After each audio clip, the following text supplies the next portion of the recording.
Tushda kalamush ko'rishning ta'birlari.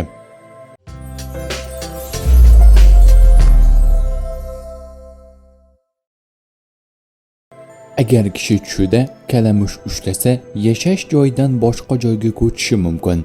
Agar ko'chmasa, mol-mulkini sotishga dalolat qiladi. Agar kimda-kim o'zining uyida yoki boshqa bir begona uyda kalamush ko'rsa, shu xonadonga o'g'ri tushishidan yoki uy ichida yuradigan begona kimsalardan ehtiyot bo'lishni talab etiladi. Agar kishi tushida hosilga zarar berayotgan va ularni kemirayotgan kalamushlarni ko'rsa, yaxshilikka dalolat qilmaydi.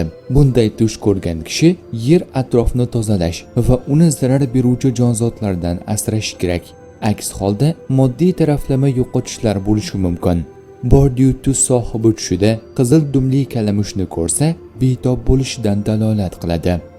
Bundan tashqari, kalamush xavf-xatar belgisi hisoblanadi. Atrofingizda ayyor va yovuz niyatdagi kimsalar sizga ozor berishi mumkin. Tushda kalamush bolasi ichi qora, aqli past, zolim kishiga dalolat qiladi. Kim hovlisiga kalamush bolasini kirganini ko'rsa, xonadoniga makkor va ayyor kishi kelishiga dalolat qiladi. Bashoratchi Vanka tomonidan kalamush shunday ta'bir qilinadi. Agar tushingizda kalamushni ko'rsangiz, demak sizning o'zingizni eng yaqin va yaxshi qilib ko'rsatadigan xoin do'stingiz bor. Bu inson sizga pand berishi mumkin. Bordiyu tushdagi kalamush oq rangda bo'lsa, bu kimsa qiz jinsiga mansub. Agar tuz sohibi tushida kalamush chopib yurganini ko'rsa, hech bo'lmaganda o'zini safarga chiqishdan 2 hafta mobaynida asrashi zarur. Bordiyu tushingizda biron nimani kemirayotgan kalamushni ko'rsangiz, o'ngda qishgi mavsumga tayyorgarlik ko'rishni unutmasligingiz lozim. Shanba kuni ko'rilgan kalamush foydali ish qilishingizga dalolat qiladi. Shanba kuni ko'rilgan kalamush esa o'ngda yoqimli oilaviy tashvishlarni anglatadi.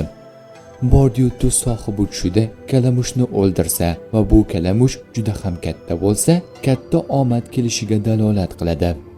Miller ta'biri bo'yicha tushda kalamush qo'shnilaringiz sizni aldashiga dalolat qiladi. Shu bilan bir qatorda hamkasblaringiz bilan ham tortishib qolish xavfi yo'q emas.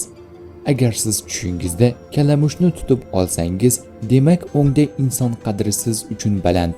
Bundan tashqari, kishilarni yerga uruvchi insonlardan jirkanasiz. Bordiyu kalamushni o'ldirsangiz, demak ham vaqt, ham ishda marra sizniki. Kalamush o'ldirish dushman ustidan g'alaba. Oq kalamush yashirin dushman deb ta'bir qilinadi.